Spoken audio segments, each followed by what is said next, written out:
નમો અરિહંતાણં નમો સિદ્ધાણં નમો આયર્યાણં નમો ઉજ્જયાણં નમો લોયે સૌસાહુનં અસપંસનમોકારો સર્વપાવપનાશનો મંગલાણં ચ સૌવર્તે પરમં અવૈમંગલम् અજ્ઞાનતિમિરંધાનાં જ્ઞાનાંજનશલાકયા ચક્ષુન્મીલિतं येन તસ્મૈ શ્રીગુરવે નમઃ મુખાદિવ્યાકુક્ષિરત્નં શબ્દજિતવર્યાત્મજં શ્રીરાજચन्द्रयहुं વन्दે તત્વલોચનદાયકम् પ્રભુતત્વલોચનદાયકम्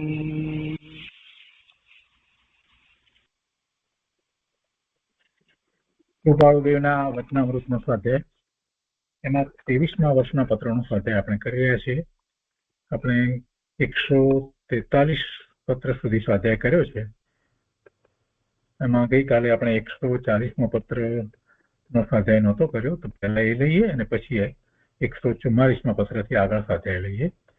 આ 140મો પત્ર બહુ ટૂંકો છે. એમાં એ પત્ર ફક્ત માહિતીરૂપ ત્રિભુવનભાઈ પર લખાયો છે. લખે છે કે પ્રશ્નો વાળું પત્ર મળ્યું, પ્રસન્ન થયો અને પ્રત્યુત્તર લખીશ. એમના પ્રશ્નો વાળો પત્ર એમને મળ્યો અને એથી કૃપાળુદેવ કહે છે કે પ્રસન્ન થયો, આનંદ થયો અને પછી એનો જવાબ લખીશ. આ પત્ર મોરબી થી બીજા ભાદરવા મહિના વદ 8મ સોમવાર 1946ના દિવસે લખાયો છે. એટલે આમ તો પત્રની પહોંચ લખી છે, એ એમનો પત્ર મળ્યો અને પછી પ્રત્યુત્તર લખશે. પણ એક લીટી એમાં બીજી લખી છે કે પાત્રતા પ્રાપ્તિનો પ્રયાસ અધિક કરો, એ એમને સૂચન કર્યું છે. પાત્રતા પ્રાપ્તિનો પ્રયાસ અધિક કરો. કૃપાળુદેવે સામી વ્યક્તિને યોગ્ય જ ઉપદેશ આપ્યો છે. જે તે વ્યક્તિનું જે રીતે લેવલ છે એ પ્રમાણે એમને કેવા પુરુષાર્થ માટેની વાત કરી હોય. એટલે અહીંયા એમને એ રીતે કહ્યું છે કે પાત્રતા પ્રાપ્તિનો પ્રયાસ અધિક કરો. 141 ને 142 તેમજ 143 એ 3 પત્રો આપણે કર્યા છે. 143મા પત્રની અંદર જે 5 વાત આવી એનો આપણે બહુ સારી રીતે વિચાર કર્યો. હવે આજે આગળ 144મા પત્રથી લઈએ છીએ. 144મો પત્ર સુભાષભાઈ પ્રત્યે લખાયો છે અને એમાં કૃપાળુદેવ લખે છે વવાણિયા બીજા ભાદરવા વદ અમાસ સોમવાર સંવત 1946 અને કૃપાળુદેવ એમની પર લખે છે સુભાષભાઈ પ્રત્યે કે આપનું પત્તું મળ્યું, પરમ આનંદ થયો. ચૈતન્યનો નિરંતર અવિચ્છિન્ન અનુભવ પ્રિય છે. ચૈતન્યનો નિરંતર અવિચ્છિન્ન અનુભવ પ્રિય છે. પોતાની જ્ઞાન ચેતના અને એ જ્ઞાન ચેતના જ્યારે અનુભવમાં આવે છે તો અપૂર્વ આનંદ હોય છે. પૂર્વે ક્યારેય ન થયો હોય એવો આનંદ થાય છે. એટલે એવો આનંદ જેને થયો છે એને પછી એમાં વિક્ષેપ પડે એ ગમતું નથી. એટલે એ અવિચ્છિન્ન અનુભવ પ્રાપ્ત કરવા પ્રયત્ન કરે છે. ચૈતન્યનો નિરંતર હંમેશા, અને એમાં કોઈ પણ બાધા ના આવે, અંતરાય ના આવે એવી રીતે અવિચ્છિન્ન અનુભવ પ્રિય છે. એ જ જોઈએ છે, એ જ જોઈએ છે. બીજી કઈ સ્પૃહા રહેતી નથી. ભગવાન આત્મા એ સન્મુખ થયો છે જ્યારે ઉપયોગ, પોતાના આત્માની સન્મુખ જ્યારે ઉપયોગ થયો છે તો પોતે અનંત ગુણનો પિંડ છે, તો એ ઉપયોગ સ્વ તરફ વળ્યો છે ત્યારે અનંત ગુણનું અંદરમાં ચાલી રહેલું ભવન એ અનુભવમાં આવે છે અને એ અપૂર્વ આનંદ છે, સુખ છે, શાંતિ છે, બધું જ એમાં આવી જાય છે. સર્વગુણનો અંશ જેમાં પ્રગટ થયો છે એવો એ અનુભવ છે. એટલે એની પ્રાપ્તિ થયા પછીથી જગતમાં બીજું કાંઈ સુખરૂપ આનંદરૂપ લાગતું જ નથી. એટલે પછી બીજી ઈચ્છા ક્યાંથી થાય? એટલે કહે છે કે બીજી કઈ સ્પૃહા રહેતી નથી, એ જ જોઈએ છે. બીજી કઈ સ્પૃહા રહેતી નથી, અને રહેતી હોય તો પણ રાખવા ઈચ્છા નથી. બીજી શું સ્પૃહા કરવી? આની સામે, આત્માના અનુભવની સામે બીજી કોઈ વાત ની ઈચ્છા થાય એમ બનતું જ નથી. ત્રણ કાળમાં કોઈને એમ બને નહીં. ભૂતકાળમાં બન્યું નથી, વર્તમાનમાં બનતું નથી, અને ભવિષ્યમાં પણ એમ બનવાનું જ નથી. એક વખત આત્માના અનુભવનો આનંદ થયો પછી એનાથી વિશેષ કોઈ બીજી વાત હોય, બીજેથી ક્યાંયથી કોઈ આનંદની પ્રાપ્તિ થતી હોય અને બીજી કોઈ વસ્તુ માટે ઈચ્છા કરવા જેવું હોય એમ રહેતું જ નથી, એવું હોતું જ નથી. ક્યારેક ભક્તિની વાત કરતા લોકો સામાન્ય વ્યવહારથી વાતો બધી કરતા હોય ત્યારે એમ કહેતા હોય છે કે બસ અમારે તો પ્રભુ તમારી ભક્તિ જ જોઈએ છે, બીજું કાંઈ જોઈતું નથી. જેને આત્માનો અનુભવ છે એ એમ ક્યારેય કહેતા નથી.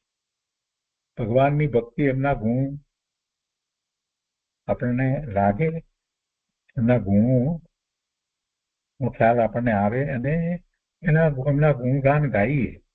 આ બધું હોય ન હોય એવી વાત નથી. સમ્યક દ્રષ્ટિ ધર્મીને પણ હોય, અહોભાવ હોય છે, પણ ક્યારેય એ ધર્મી સમ્યક દ્રષ્ટિ એમ નથી કહેતા કે બસ અમારે તો ભક્તિ જ જોઈએ છે. એને એવી વાત જૈન દર્શનમાં છે જ નહીં. સાચા અર્થમાં જોઈએ તો એ અન્ય દર્શનમાંથી આવેલી વાત છે. બસ અમારે તો બસ પ્રભુની ભક્તિ જોઈએ, બીજું કાંઈ જોઈતું નથી. અરે આવી વાત હોય, કેમ કે જેમણે ઉપદેશ આપ્યો છે, જેમની આપણે ભક્તિ કરીએ છીએ, તો આપણને એમના પ્રત્યે એટલો અહોભાવ છે તો આપણે એમની સર્વ વાતને સ્વીકારીએ ને. દિનેશ્વર ભગવાનની વાતને આપણે પૂર્ણપણે સ્વીકારીએ ને તો સૌથી પહેલી વાત તો ભગવાને એ જ કહી છે કે તું પણ મારા જેવો છો અને તું પણ તારા સિદ્ધ સમાન શુદ્ધ સ્વરૂપને પ્રગટ કરવા માટે સક્ષમ છો, અને એવો પુરુષાર્થ તું કર. અમે જે રીતે પુરુષાર્થ કર્યો છે એ તને બતાવીએ છીએ, એ રીતે તું તારા આત્મા તરફ વળી અને એવો પુરુષાર્થ કર. પ્રભુએ તો આમ કહ્યું છે. પ્રભુએ તો આપણને સિદ્ધ સમાન શુદ્ધ કયા છે, પૂર્ણ કયા છે, પવિત્ર કયા છે, સક્ષમ કયા છે. પોતાના સ્વરૂપમાં એકાગ્રતા કરી અને રત્નત્રયના પરિણામ પ્રગટ કર. ત્યાંથી ધર્મની શરૂઆત થાય છે એમ તો જીવનમાં વાત આવી છે. અને એ વાતને જ આપણે ઉડાડી દઈએ અને બસ મતિ કલ્પનાએ આપણે બોલ્યા કરીએ કે બસ મને તો પ્રભુ આપની ભક્તિ સિવાય બીજું કાંઈ જોઈતું નથી. તો પ્રભુ આપણને શું કહેશે કે તું મારી આજ્ઞાને ઉથાપે છે, હું જે માર્ગ બતાવું છું એનું તને મહાત્મા આવતું નથી, મારી વાતનું તને કાંઈ મહત્વ નથી, જીનવાણીનું મહત્વ નથી, અને આવી ગાંડી વાત કરે. બસ મને તો તમારી ભક્તિ જોઈએ છે. તો શું પ્રભુને ભક્તિ કરાવવી છે? પ્રભુને ગુણગાન ગવડાવવા છે? એ પરમાત્માને ગુણગાન ગવડાવીને શું ફાયદો છે? જે પોતાના સ્વરૂપમાંથી આવતા આવ્યા બાદ સુખ, શાંતિ, આનંદનો અનુભવ કરતા હોય, એમના બીજા લોકો ગુણગાન ગાય એથી એમને આનંદ થાય કે પોતાના સ્વરૂપમાંથી જ આનંદ આવી રહ્યો છે? જરાક તો વિચાર કરે, બુદ્ધિપૂર્વક તો ખ્યાલ આવે કે ભગવાનને કોઈ ગુણગાન ગવડાવવા નથી, એથી એમને કોઈ આનંદ આવતો નથી, શાંતિ નથી થતી. એ તો શાશ્વત અવ્યાવાદ સુખ, શાંતિ, આનંદની દશામાં બિરાજી રહ્યા છે. અને આપણે ગુણગાન ગાયા કરીએ એથી શું? બહુ તો શુભભાવ, એ પણ સમ્યક દર્શન વિના તો એવો સાચો શુભભાવ હોતો નથી. એટલે એવી જે વાત બહારમાં ક્યાંક કોઈક રીતે કહેતા હોય છે ને, અને એ બધી અમારે તો પ્રભુ તમારી ભક્તિ જ જોઈએ, બીજું કાંઈ જોઈતું નથી, એવી વાત હોતી જ નથી. એ બધી અન્ય દર્શનમાંથી, અન્ય મતમાંથી આવેલી જે મિથ્યા દ્રષ્ટિઓ કરેલી વાતો છે. સમ્યક દ્રષ્ટિ પરમાત્માને કેવી રીતે જુએ છે? પોતાના આત્માનો જેને અનુભવ થયો છે એને એમ થાય છે કે આવો અનુભવ, ભગવાને તો આ અનુભવ કરવા માટેની પ્રેરણા, એની આજ્ઞા, એનો માર્ગ તો અનંતકાળથી બતાવેલો છે. જેટલા જીનેશ્વર ભગવાન, તીર્થંકર થયા, કેવડી થયા, બધાએ આ જ વાત કરી છે. અને હું અનંતકાળથી એ જ વાતને સમજ્યો નહીં. આજે મને એ વાત સમજાઈ અને મેં એવો પુરુષાર્થ કર્યો તો ઓહો પ્રભુ, મેં આટલા વખત કેમ આપની વાત માની નહીં અને એવો આત્માના લક્ષ્ય એવો પુરુષાર્થ કરી અને અનુભૂતિ કેમ ન કરી. અને એટલે જ પછી પ્રભુ પોતે મસ્તક ઝૂકી જાય છે. કરે પ્રભુ, આપે તો માર્ગ બતાવ્યો જ હતો. બધા જ દિનેશ્વર ભગવાન આ કાળમાં વર્તમાન 24 તીર્થંકર ભગવાનની પહેલા ભરત ક્ષેત્રને વિશાળ 24 થયા, એની પહેલા 24 થયા, અનંત તીર્થંકર થયા અને દરેક બાબતમાં કેવડી થયા. એ જ રીતે મહાવિદ્ય ક્ષેત્ર, એ જ રીતે હીરાવત ક્ષેત્ર. મહાવિદ્ય ક્ષેત્રમાં તો કોઈ કાળ એવો નથી હોતો કે જયારે તીર્થંકર ભગવાન ન હોય. અને કેવડી પરમાત્મા કેટલા હજારો છે. તો આ બધા જે માર્ગે પોતાના આત્માનો અનુભવ, સુખ, શાંતિ, પૂર્ણ દશાને પ્રાપ્ત કરી ગયા અને કરી રહ્યા છે. બીજા કેટલાય એમની સભામાં સમૂહમાં બેઠા છે. એ બધા એ જ માર્ગને પ્રાપ્ત કરી રહ્યા છે. તો આ બધી વાતનો જે વિચાર કરે છે એને ખ્યાલ આવે છે કે ઓહો, આવી વાત આ ક્ષણના અનુભવમાં તો મને આવી વાત પ્રાપ્ત થઈ જાય છે. એટલે એને બીજું શું જોઈએ છે? બીજું કાંઈ જોઈતું નથી. પોતાના સ્વરૂપમાં વિશેષ એકાગ્રતા, એમાંથી બહાર નીકળવું જ નથી. એ જ જોઈએ છે, એ જ જોઈએ છે. સમ્યક દ્રષ્ટિની તો આવી વાત હોય છે. અહીંયા કહે છે કે ચૈતન્યનો નિરંતર અવિચ્છિન્ન અનુભવ પ્રિય છે. એ જ જોઈએ છે. બીજી કાંઈ સ્પૃહા રહેતી નથી. અને રહેતી હોય તો પણ રાખવા ઈચ્છા નથી. કાંઈ બીજી ઈચ્છા સ્પૃહા હોય જ નહીં. એની સામે કોઈ વાત ટકતી જ નથી. આ તો અપૂર્વ વસ્તુ છે, અપૂર્વ અનુભવ છે. આગળ લખે છે કે એક તું ही એ જ યથાર્થ વહેતી પ્રવાહના જોઈએ છે. બસ આ જ હું, મારું સ્વરૂપ, એ જ સ્વરૂપ, એની જ અનુભૂતિ. એવી યથાર્થ વહેતી પ્રવાહના જોઈએ છે. એમ પ્રવાહ પણ ચાલુ જ રહે, એ અનુભૂતિ ચાલુ જ રહે.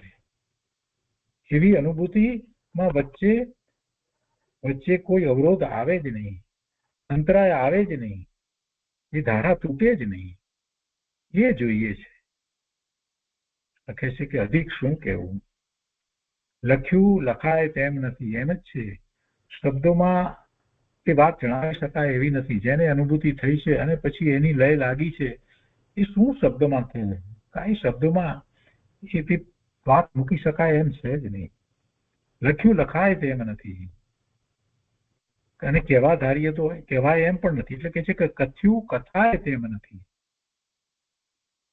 જ્ઞાને માત્ર ગમ્ય છે. બસ એ વાત જે છે એ તો જ્ઞાનમાં જ ગમ્ય છે. બીજી કોઈ રીત નથી. કોઈ કહેવા લખવાની વાત છે જ નહીં. એના વર્ણનો થઈ શકે એ નહીં. એ બી એ વાત છે, એવો અનુભવ છે. એ જ અમને તો જોઈએ છે. જ્ઞાને માત્ર ગમ્ય છે. અને કાં તો શ્રેણીએ સમજાય તેવું છે. એટલે આગળ ને આગળ પોતે જેમ જેમ વધતો જાય છે તેમ તેમ વિશેષ એને સમજાતું જાય છે. એવું છે. બાકી તો અવ્યક્તતા જ છે. બાકી બીજું શું કહી શકાય? એના વિશે કઈ કહી શકાય એમ નથી. બાકી તો અવ્યક્તતા જ છે. અનુભૂતિ છે. અને એ પોતાને એ અનુભૂતિ એ જ્ઞાનમાં અનુભવમાં આવ્યું છે. એનું કઈ વક્તવ્ય આપી શકાય એમ નથી. એટલે અવ્યક્તતા જ છે. એનું વર્ણન થઈ શકે એમ નથી. એને માટેના શબ્દો નથી. અનુભવ ને શબ્દોમાં કહી શકાય નહીં. અને એક સ્વાદ છે, એ સ્વાદના નું વર્ણન કરવા માટે શબ્દો નથી આપણી પાસે. તો આ આત્માનો અનુભવ, એને માટે ના શબ્દો ક્યાંથી હોય? એટલે અવ્યક્તતા જ છે. પોતાને એ પ્રગટ છે. અવ્યક્તતાનો અર્થ એમાં એમ નથી લેવાનો કે પોતાને પ્રગટ નથી, પ્રગટ જ છે. માટે જે નિસ્પૃહ દશાનું જ રટણ છે તે મળે આ કલ્પિત ભૂલી ગયેલ છૂટકો છે. એ નિસ્પૃહ દશાનું વર્ણન. આ જેમાં કોઈ સ્પૃહા જ નથી, ઈચ્છા પછી કોઈ સ્પૃહા પછી એની આગળ ઊભી જ રહેતી નથી, કોઈ ઈચ્છા પછી થતી જ નથી. એ વસ્તુની સામે બીજું કાંઈ નથી. અને બીજું બધું આ જે જ્યાં બધી જગ્યાએ સુખની બુદ્ધિ, સુખની માન્યતા કરી છે, એ તો બધું કલ્પિત છે. અને એ બધું કલ્પિત તો ભૂલી જ છૂટકો છે. એ જ્યાં સુધી ભૂલીશું નહીં ત્યાં સુધી આ સાચા સુખની પ્રાપ્તિ તરફનો પ્રયાસ થશે નહીં, એવો પુરુષાર્થ ઉપડશે નહીં. આ કલ્પિત સુખને ભૂલ્યા વિના છૂટકો નથી. હજી સુધી આ જીવને 12મા ને 12મા જુદા જુદા પદાર્થોની જે ઇન્દ્રિય દ્વારા જે એને જણાય છે, મુખ્યપણે તો ભૂતગોળની જે બધી રચનાઓ છે, બધા સ્કંદ છે, એ જે એને દેખાય છે અને એમાં જે સુખની બુદ્ધિ કરે છે એ કલ્પિત છે. અથવા તો એવા પ્રસંગો, એવા સંયોગોને ઈચ્છે છે, આ બધું કલ્પિત છે.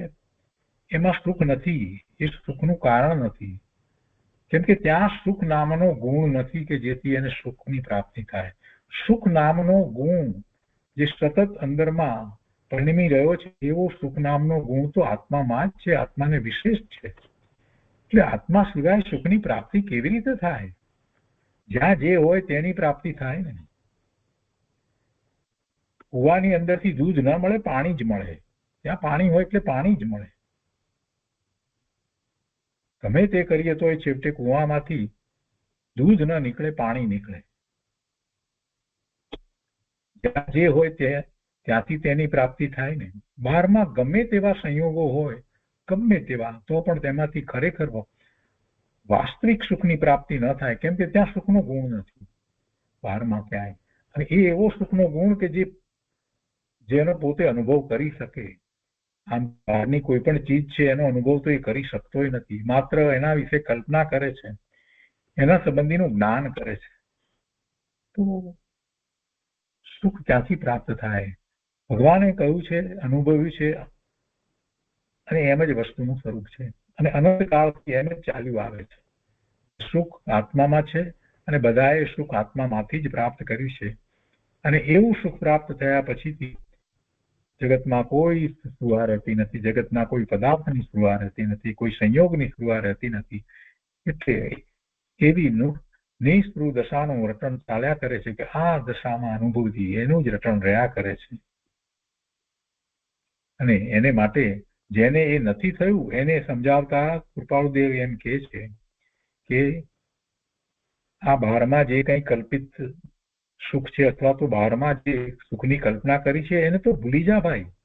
એ કલ્પિત ભૂલી ગયે છૂટકો છે. એ જ્યાં સુધી એને તું છોડીશ નહીં ત્યાં સુધી તું સાચા સુખ ના માર્ગ તરફ વળી શકીશ નહીં. અને પછી પત્ર પૂરો કરતા એક વાક્ય લખ્યું છે કે ક્યારે આગમન થશે, એટલે કદાચ એ સુભાગભાઈ આવવાના હશે એટલે એ સંબંધી પૂછાવી છે. VRA એટલે વિદિત આજ્ઞાકિત રાયચંદ એમ લખ્યું છે. બહુ સુંદર પત્ર છે. એમની જે ભાવના છે ને એને કૃપાળુદેવ સુભાગભાઈ પ્રત્યે વ્યક્ત કરતા હતા. પોતાના અંતરમાં જે ચાલી રહ્યું હોય એમના પ્રત્યે વ્યક્ત કરતા હતા.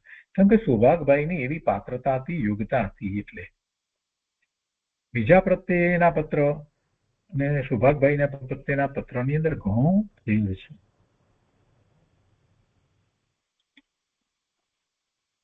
પછી 145મો પત્ર છે. 145મો પત્ર ખીમજીભાઈ ઉપર લખાયો છે.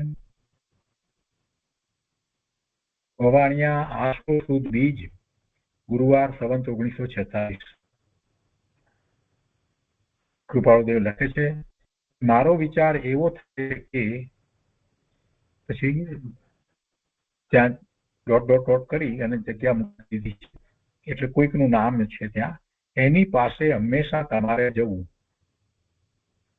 બને તો જીભથી, નહીં તો લખીને જણાવી દેશો કે મારું અંતઃકરણ તમારા પ્રત્યે નિર્વિકલ્પી જ છે. તમારા વિશે હું કોઈ વિકલ્પ કરતો નથી એમ એમને જણાવી દેવું. શુદ્ધ છે, સ્પષ્ટ છે, તમારા પ્રત્યે નિર્વિકલ્પી જ છે. ત્યાં તમારે જવું અને એમને એવું કહેવું કહી ન શકાય તો લખીને જણાવવું. છતાં મારું અંતઃકરણ તમારા પ્રત્યે નિર્વિકલ્પિત છે, છતાં મારી પ્રકૃતિના દોષે કોઈ રીતે પણ આપને દુભવવાનું કારણ ન થાય એટલા માટે આગમનનો પરિચય મેં ઓછો રાખ્યો છે. એટલે આવવાનું ઓછું રાખ્યું છે. કેમ કે મારી અમુક પ્રકૃતિ એવી હોય, એવી રીતે બોલવાની, કેવી રીતે વ્યવહારની અમુક જાતની, તો એને લીધે થઈને આપણે કદાચ દુઃખ થઈ જતું હોય તો એમ માનીને આપણે ત્યાં આવવાનું ઓછું રાખ્યું છે. બાકી મને આપના પ્રત્યે કઈ બીજો ભાવ નથી, કોઈ બીજો વિકલ્પ નથી, કોઈ દ્વેષ નથી, એક અણગમો નથી, એમ કહેવાનો આશય છે. આવું કૃપાળુ દેવ છે કે તમારે એમની પાસે જઈ અને કહેવું અથવા તમે લખીને જણાવો. પાછું આગળ પણ લખે છે કે અને તે માટે ક્ષમા કરશો ઇત્યાદિ જેમ યોગ લાગે તેમ કરી આત્મનિવૃત્તિ કરશો. અત્યારે એ જ આ તમારે કરવાનું છે. કોઈક વ્યક્તિ તરફ એમને આ રીતે અપેક્ષા એને એમ પણ કહી શકાય કે એવો જો અંદરમાં વિકલ્પ હોય તો કાઢી નાખો ને એક પ્રકારે ક્ષમાપનાનો ભાવ છે. આપણે જે પ્રતિક્રમણ કરીને કમાવીએ છીએ તો એવો એક પ્રકારનો આવો ભાવ છે કે ભાઈ કઈ તમારા માટે મને કઈ છે નહીં અને હું નથી આવતો એનું કારણ માત્ર એટલું જ છે કે તમને મારી રીતભાતને કારણે કદાચ દુઃખ લાગે એટલા માટે, તો તે માટે ક્ષમા કરશો. આવું તમારે જઈને કહેવાનું કરવાનું. કુંજીભાઈને આવું માર્ગદર્શન કૃપાળુદેવે આપ્યું છે. એને પછી લખે છે કે જેમ યોગ લાગે તેમ કરી આત્મનિવૃત્તિ કરશો. અત્યારે આ કરવા જેવું છે એટલે આત્મનિવૃત્તિ થાય, નહીતર તમને એના વિકલ્પો, એમના સંબંધીના વિકલ્પો આ બધું ચાલ્યા જ કરે. આત્માને નિવૃત્ત કરવાનો છે ખોટા વિચારોથી, વિકલ્પોથી, ખોટી ચિંતાથી, ઉપાધિઓથી. તો જ પરમાર્થે પોતાનો પુરુષાર્થ કરી શકાશે. એટલે એમ આત્મનિવૃત્તિ કરવા માટે કૃપાળુદેવે વાત એમને લખી છે, માર્ગદર્શન આપ્યું છે. વિદિત રાયચંદના. એ પછી 146મો પત્ર છે, અંબાલાલભાઈ પ્રત્યે લખ્યો છે. બહુ ટૂંકું લખાણ છે. વવાણિયા આસો સુદ 1946. ઊંચ નીચનો અંતર નથી, સમજ્યા તે પામ્યા સદગતિ. ઊંચ નીચનો અંતર નથી, સમજ્યા તે પામ્યા સદગતિ. આ જે ઉક્તિ છે ને એ ક્યાંથી લીધી છે? સુધાબેને અહીંયા એની સ્પષ્ટતા લીધી છે કે ઊંચ નીચનો અંતર નથી, સમજ્યા તે પામ્યા સદગતિ. એ ઈસવીસન 1730માં ગુજરાતમાં બાવળા ગામે બારોટ જ્ઞાતિમાં પ્રીતમ સ્વામીનો જન્મ. બાળપણમાં ચક્ષુહીન બન્યા, રામાનંદી સાધુ પાસેથી ગુરુમંત્ર, પછી અનેક ભક્તિપદો, કવિતાઓ, કક્કાની રચના એમણે કરી. એમાં આ કક્કો એટલે ક ઉપર એક બોલે, પછી દરેક એવી રીતે આવી ઉક્તિઓ બનાવી હોય, એવી પંક્તિઓ બનાવી હોય. અને આ કક્કો વિક્રમ સંવત 1832માં ચૈત્ર સુદ 7ને સોમવારે અગાસ તીર્થથી 2 કિલોમીટર દૂર સંદેશ્વર ગામે એમણે રચ્યો હતો એમ કે છે. જેમાં વ થી થાય છે, એટલે વ થી શરૂ કરીને દરેક અક્ષરથી શરૂ કરીને એમણે લખ્યા હશે. તેમાં વ થી શરૂ થતો જે છે એની આ જે છે એ બીજી પંક્તિ છે. 3 પંક્તિ એની જે છે આ છે કે વવ્વા વેદ વચન નિર્ધાર,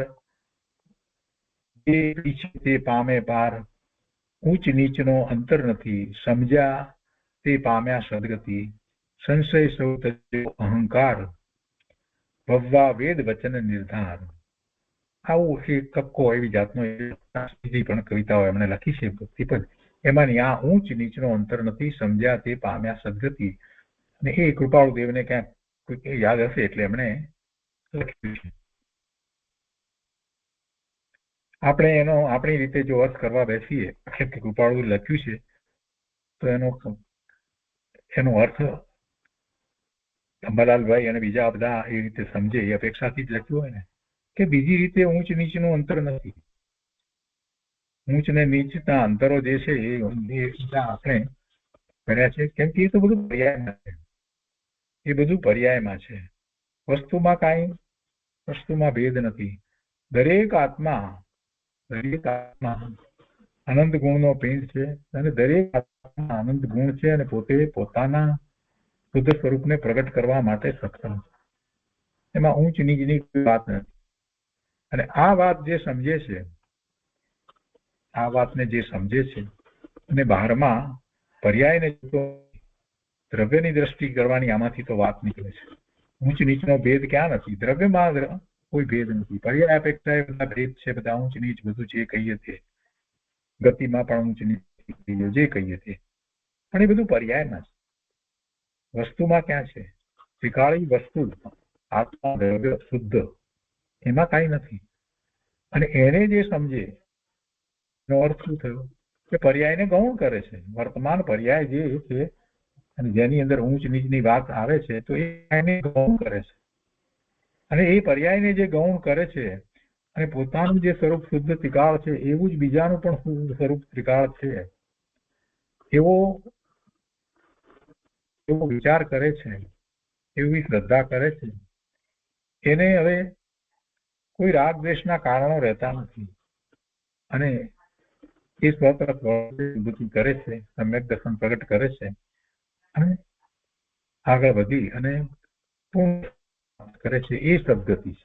સદગતિ એટલે કોઈ દેવગતિ એવી વાત નથી. એ સમજ્યા, એ આવું સમજે છે તો એ સદગતિને પ્રાપ્ત કરે છે. એમાંથી આવો અર્થ નીકળી શકે છે.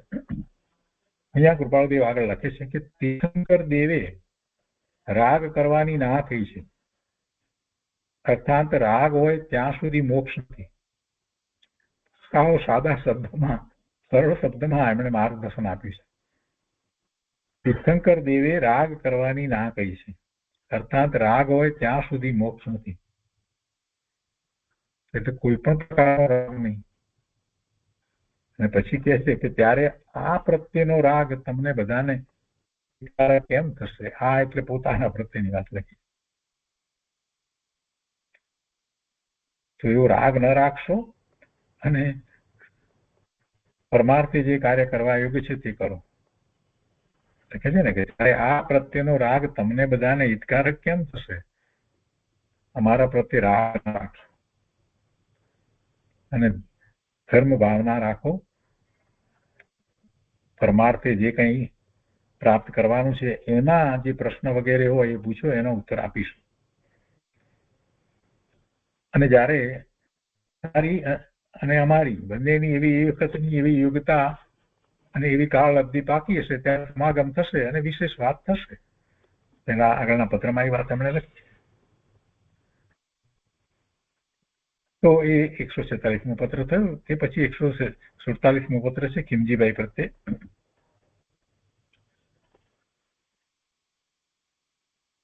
વવાણિયા આસો સુદ રવિવાર સંવત 1946. સુગ્નભાઈ ખીમજી. આજ્ઞા પ્રત્યે અનુગ્રહ દર્શાવનારું પત્ર મળ્યું. એટલે કૃપાળુદેવે જે માર્ગદર્શન આપ્યું અને જે કંઈ આજ્ઞા આપી ખીમજીભાઈને, પેલા ભાઈ પાસે જઈ અને કહ્યું ને કે તમે ત્યાં જઈને ક્ષમા માગજો અને એ જે બધું કહ્યું એને એ આજ્ઞા સમજે છે. 145ની અંદર જે વાત કરી ને ખીમજીભાઈને જતું ને એ પત્ર, તો એમને જે વાત કરી તો એને ખીમજીભાઈએ આજ્ઞા તરીકે લીધું કે ના, કૃપાળુદેવે આમ કહ્યું છે તો બસ હું એમ કરીશ. અને એમ કર્યું એમણે. ત્યાં પેલા ભાઈ પાસે ગયા અને એમણે વાત કરી. કૃપાળુદેવે જેમ કહ્યું માર્ગદર્શન આપ્યું કેમ કે કૃપાળુદેવની એ આજ્ઞા છે અને એમ કરતા પોતાને લાભ છે, પોતાને આત્મનિવૃત્તિ થાય છે. એ વાત સ્વીકાર કરી. એટલે હવે એમને પછી એ ઉત્તર લખ્યો હશે કે હું એની પાસે ગયો અથવા તો મેં એમને લખીને આપ્યું કે આ બધું કર્યું એમ. એટલે એ પત્ર મળ્યો ને એના માટે કૃપાળુદેવ લખે છે કે સુગ્નભાઈ ખીમજી, આજ્ઞા પ્રત્યે અનુગ્રહ દર્શાવનારું સંતોષપ્રદ પત્ર મળ્યું. એટલે એમને જે કૃપાળુદેવે જે કહ્યું હતું એને આજ્ઞા તરીકે એમને સ્વીકારી અને એ પ્રમાણે કાર્ય કર્યું છે, અનુગ્રહ દર્શાવ્યો. તો એવું પાછું એમને જણાવ્યું, એવો પત્ર મળ્યો. એથી સંતોષ થયો. એટલે એક વાક્ય બધું જ આવી ગયું. આજ્ઞા પ્રત્યે અનુગ્રહ દર્શાવનારો તમારો પત્ર વાંચી અને મને સંતોષ થયો, આનંદ થયો. આગળ લખે છે કે આજ્ઞામાં જ એકતાન થયા વિના પરમાર્થના માર્ગની પ્રાપ્તિ બહુ જ અસુલભ છે. એટલે જયારે સત્પુરુષ જે આજ્ઞા કરે છે તો એ આજ્ઞામાં એકતાન થવું પડે. એકતાન થવું પડે એટલે એનો સ્વીકાર કરવો પડે, સમજી અને એ પ્રમાણે પ્રવર્તન કરવું પડે, ત્યારે એકતાન થયા કહેવાય. જીનેશ્વર ભગવાનની આજ્ઞામાં જે રહે છે એ પોતાના પૂર્ણ શુદ્ધ સ્વરૂપની પ્રાપ્તિ કરે જ છે.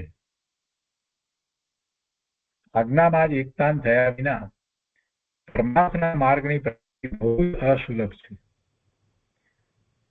એકતાન થવું, એકતાન થવું, સંગીતમાં જે તાન હોય છે ને, બધા જે તાન બોલતા હોય ત્યારે બધાની એક સરખી જે ચાલતી હોય ત્યારે આપણે એમ કે એક તાન થયા, અથવા તો એક રાગમાં બધા ગાતા હોઈએ, એક રીતે કરતા હોઈએ.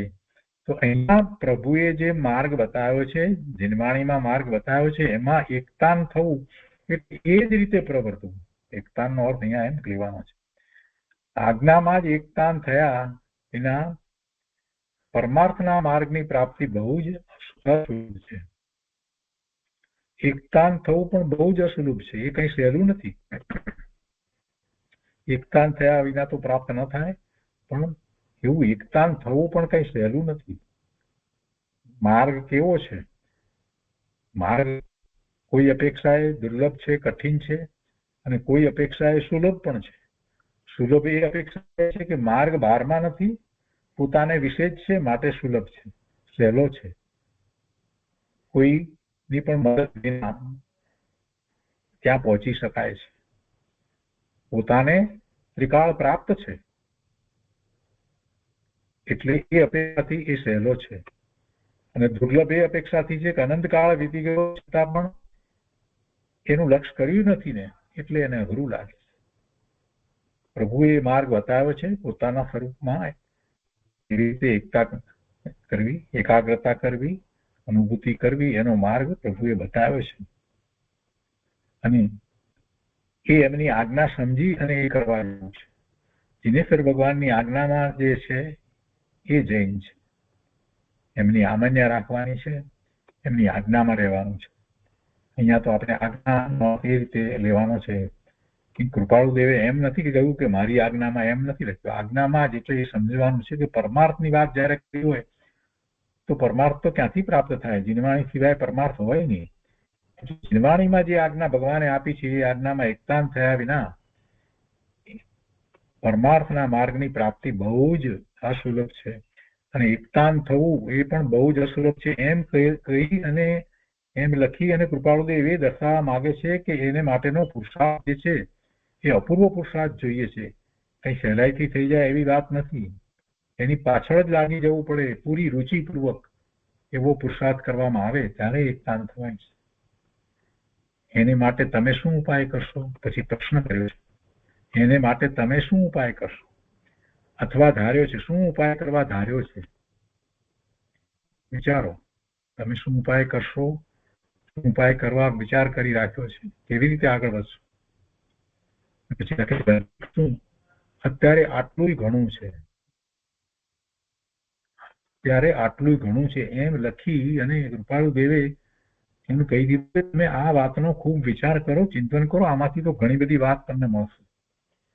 આટલું ઘણું છે, આના ઉપર ચિંતન કરશો તો કેટલાય દિવસો સુધી આખી વાત જે છે એ ધીરે ધીરે ધીરે ધીરે તમને સમજાતી જશે, વાત પકડાતી જશે અને બીજું બધું છૂટતું જશે. માર્ગની એટલી બધી રુચિ થશે. આજ્ઞામાં એકતાન થયા વિના પરમાર્થ માર્ગની પ્રાપ્તિ બહુ જ અસુલભ છે. અને એકતાન થવું એ કોઈ સામાન્ય પુરુષાર્થ નથી, એ બહુ જ અસુલભ છે. એટલે કે ઘણો મોટો અઘરો પુરુષાર્થ છે. પણ જીવ કરી શકે એમ છે, એવો પુરુષાર્થ કરવા ધારે તો કરી શકે. કેમ કરી શકે? અરે અનંત જીવોએ કર્યો છે, અનંત જીવોએ કર્યો છે એ પુરુષાર્થ, અનંત સિદ્ધ થયા છે, એટલે જીવ કરી શકે છે. નથી કરતો એનું કારણ શું છે? પ્રમાદ છે, પોતાનો પ્રમાદ છે, મિથ્યા માન્યતા છે, એટલે અટક્યો છે.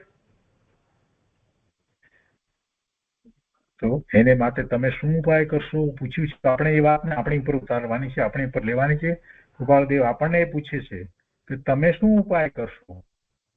હા, ભગવાનની આજ્ઞામાં એકતાન થયા વિના પરમાર્થની પ્રાપ્તિ થાય નહીં, પરમાર્થ માર્ગની પ્રાપ્તિ થાય નહીં.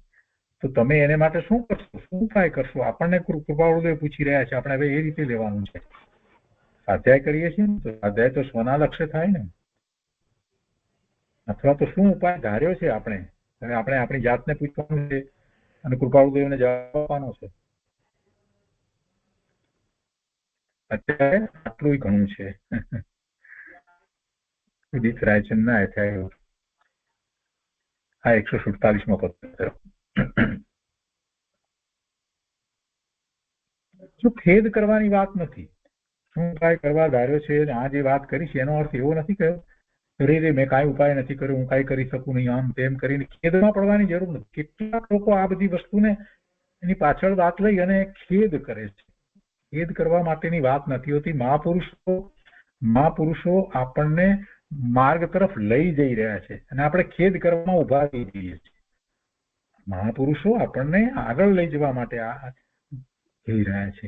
આપણી ગતિ ધીમી છે, મંદ ગતિ છે, તો એ ગતિ પુરુષાર્થની ગતિ વધારવા માટે આ બધી વાત કરી રહ્યા હોય. ક્યાંક આપણે બીજી આજુબાજુમાં બીજી અટકતા હોઈએ તો એને બદલે આ માર્ગ મને મક્કમપણે વળગી રહીએ અને એમાં ગતિ વધારીએ. એ માટે આવા બધા કેટલાક વચનામૃતો આવે તો કેટલાક લોકો એને ઊંધું પકડે, અરે ખેદ કરવા માંડે, મેં તો કાંઈ કર્યું નથી, હું શું કરું, આમ છે તેમ છે, મારી પાત્રતા નથી, વગેરે વગેરે. આ વાત નથી. આવી દીનતાની વાત ક્યારે પોતાની પર લેવી નહીં. આ દીન ભાવે કાંઈ થતું નથી. આવો દીન ભાવ પોતાના વિશે હોય. ભગવાનના જ્ઞાનમાં હું સિદ્ધ સમાન જણાયો છું, ભગવાનની વાણીમાં હું સિદ્ધ સમાન શુદ્ધ છું એમ આવ્યું છે અને એનો જ આપણે વિરોધ કરીએ એવી વાત થઈ ગઈ. હું સિદ્ધ સમાન શુદ્ધ છું તો છું જ. જયારે ભગવાને આ સર્ટિફિકેટ આપ્યું છે તો મારે એના માટે થઈને પ્રયત્ન કરવાનો છે, એટલી વાત છે એમાં. અને હું પ્રયત્ન કરી શકું છું ને કરીશ. અત્યારે કરી રહ્યો છું, વધારે કરીશ. પણ ખેદ કરવાનો નથી, અરે કાંઈ થતું નથી, આમ નથી થતું, તેમ નથી થતું, એ વાત નથી. એ માટે કાંઈ કહેવામાં નથી આવતું. નિર્માલ્યતાની કોઈ વાત નથી. નેગેટિવિટી ક્યારેય લેવાની નથી. ધર્મની અંદર જે કંઈ કહેવામાં આવે છે એ જાગૃત કરવા માટે કહેવામાં આવે છે. એમાં કોઈ નેગેટિવિટીની વાતને પકડવાની નથી. યોગ્યતા નથી ને, પાત્રતા નથી ને, આમ નથી ને, તેમ નથી ને, હું શું કરું ને, એવી વાત નથી હોતી. શાંતિથી સમજવાનું. જયારે આમ પૂછે છે તો આપણે સામે ઉભા રહેવાનું છે. કૃપાદેવને વિશ્વાસ છે કે આમ હું પૂછીશ તો એનો એ વિચાર કરશે. એટલા માટે એમની લખ્યું છે કે એને માટે તમે શું ઉપાય કરશો. એમને ખાતરી છે કે જયારે આમ હું પૂછું છું તો કઈક ખીમજીભાઈ જે છે એ માત્ર બે હાથ જોડીને ઉભા નથી રહી જવાના કે બસ આપ બતાવો તે માર્ગ, મેં તો કાંઈ વિચાર કર્યો નથી, એવું નહીં બોલે એવી ખાતરી છે. માટે એમની ઉપર આ લખ્યું છે ખીમજીભાઈ વિચાર છે.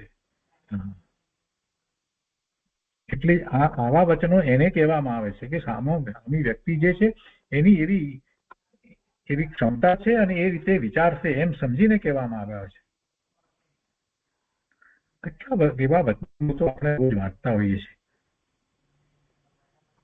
બીજું ગુરુદેવના પ્રવચનમાં એવી કેટલી બધી વાત આવતી હોય, એનો અર્થ સમજવાનો છે. ભાવ શું છે, કેવા શું ધારે છે એ સમજવાનું છે. બધા અર્થ ન કરવા. નેગેટિવિટી આ તે બધું, દીનતા, નિર્માલ્યતા આ ભરી નાખવાની. ભગવાન આત્માને વળી નિર્માલ્યતા કેવી? એટલે તો ગુરુદેવ રોજ આત્માને ભગવાન આત્મા કે છે. ભગવાન આત્મા, ભગવાન આત્મા. દરેક વાતને આપણે બેસાડવાની છે ને. જ્યાં સુધી એને ભગવાન આત્મા નહીં માનીએ ત્યાં સુધી તો કાંઈ થવાનું નથી. તો આ 147ની વાતમાંથી આ બધી વાત આવી.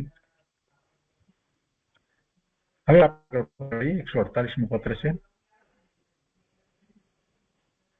અંબાલાલભાઈ પ્રત્યે લખાયો છે. ભવાણિયા,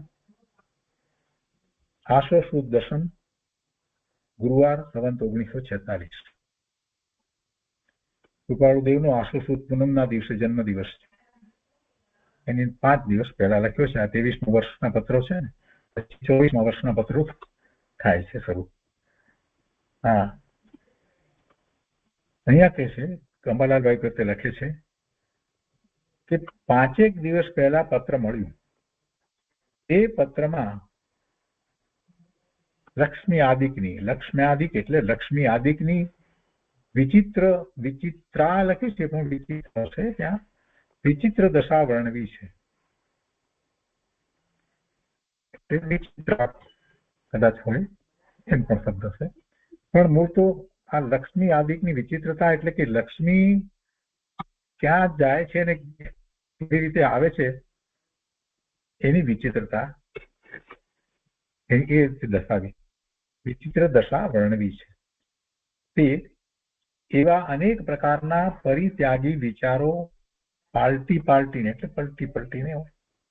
જ્યારે આત્મા એકત્વ બુદ્ધિ પામી નાના સંગને આરાધશે વા પોતે કોઈ પૂર્વના સ્મરણને પામશે તો ઈચ્છિત સિદ્ધિને પામશે.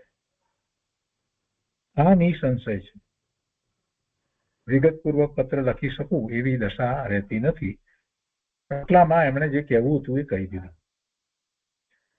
લક્ષ્મી આદિનો વિચાર ન કરો. લક્ષ્મી એના કારણે આવે, એના કારણે જાય. નિમિત્ત કારણ તરીકે પુણ્ય છે અને પાપ છે. પુણ્ય એવા ઉદય હોય તો લક્ષ્મી આવે, ન હોય તો ના આવે. અને પાપના ઉદય હોય તો જે લક્ષ્મી પ્રાપ્ત થઈ હોય પૂર્વજો દ્વારા એ પણ ચાલી જાય. એટલે એ લક્ષ્મી આદિ, એમાં આદિક શબ્દ છે, આદિ એટલે બીજું બધું જ સમજી લેવાનું. એકલી લક્ષ્મી નહીં, પણ લક્ષ્મીની સાથે બીજો જે કંઈ વૈભવ, જે કંઈ પ્રાપ્ત થતું હોય એ બધાની આ વિચિત્ર દશા વર્ણવી છે. કોઈને એ એક સરખું રહેતું નથી, અને કદાચ કોઈને વધારે વર્ષો સુધી એક સરખું રહ્યું હોય તો છેવટે કાયમ રહેવાનું છે. એની સાથે આવે છે, જીવની સાથે તો ક્યારેય આવતું નથી. એટલે એ વિચિત્ર દશાની વાત કરતા લખે છે કે તમે જ્યારે એમ વિચાર કરશો તો તમને એ તરફનો જે મોહ છે એ છૂટી જશે. આશય તો એમનો એ છે કે એ તરફનો મોહ કરવા, લક્ષ્મી આદિક બીજું બધું જ એના તરફ મોહ કરવા જેવું નથી. તમને જે મળ્યું છે, અમૂલ્ય મળ્યું છે, એ તો જીનવાણી મળી છે. આ બહુ આવો મનુષ્યને મળે છે, સાચી સમજ મળી છે, એ અમૂલ્ય વસ્તુ મળી છે. તો એ અમૂલ્ય વસ્તુ સહિત તમારે આ ભાવને સફળ કરવાનો છે. એવું કહેવા માટે એમણે બીજે બધેથી લક્ષ છોડાવવું છે. એટલે કે છે કે લક્ષ્મી વિચિત્ર દશા વર્ણવી છે. તે 5 દિવસ પહેલા પત્ર મળ્યું, જે પત્રમાં લક્ષ્મી આદિકની વિચિત્ર દશા વર્ણવી છે. તે પત્ર કે એમણે જે લખ્યો હશે કે ભાઈ આ લક્ષ્મી આદિકનો આમ થાય છે એ વિશેનો જે પત્ર હશે, તો કૃપાળુદેવનો કહેવાનો આશય એ છે કે એ એમ જ હોય. એમાં કઈ ક્ષોભ પામવા જેવું નથી ને આશ્ચર્ય પામવા જેવું પણ નથી. લખ્યું છે અંબાલાલભાઈએ લક્ષ્મી આદિકની વિચિત્ર એમનું વર્ણન કર્યું હશે એમને, કે આમ થયું, આમ તેમ વગેરે. પણ કૃપાળુદેવે એ વાતને ફરીથી અહીંયા દર્શાવીને એમ લખ્યું કે એમ જ હોય, એમ વર્ણવી તે પત્ર મળ્યો.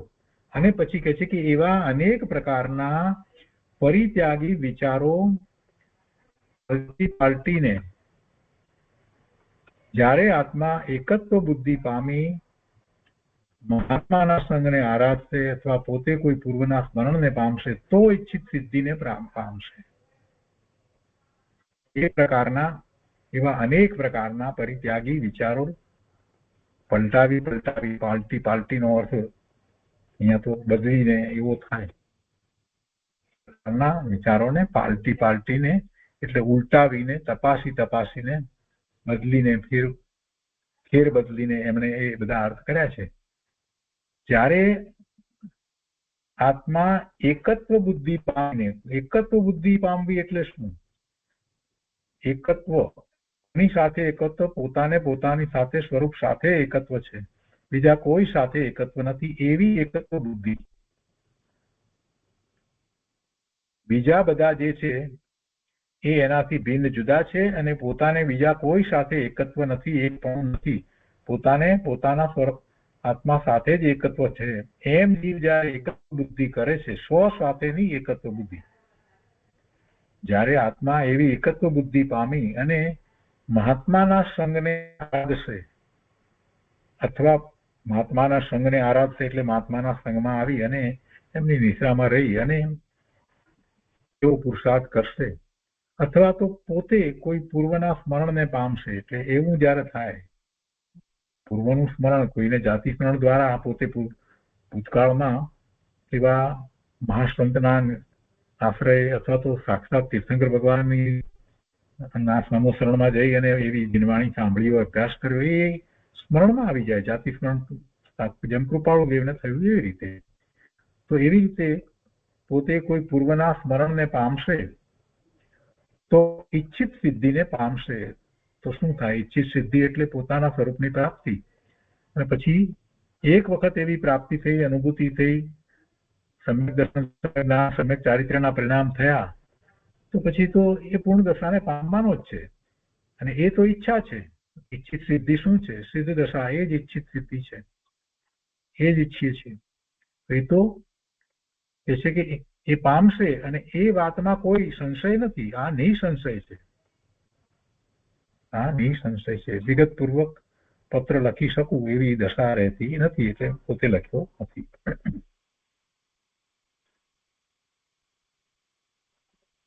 એ પછી 149મો પત્ર છે.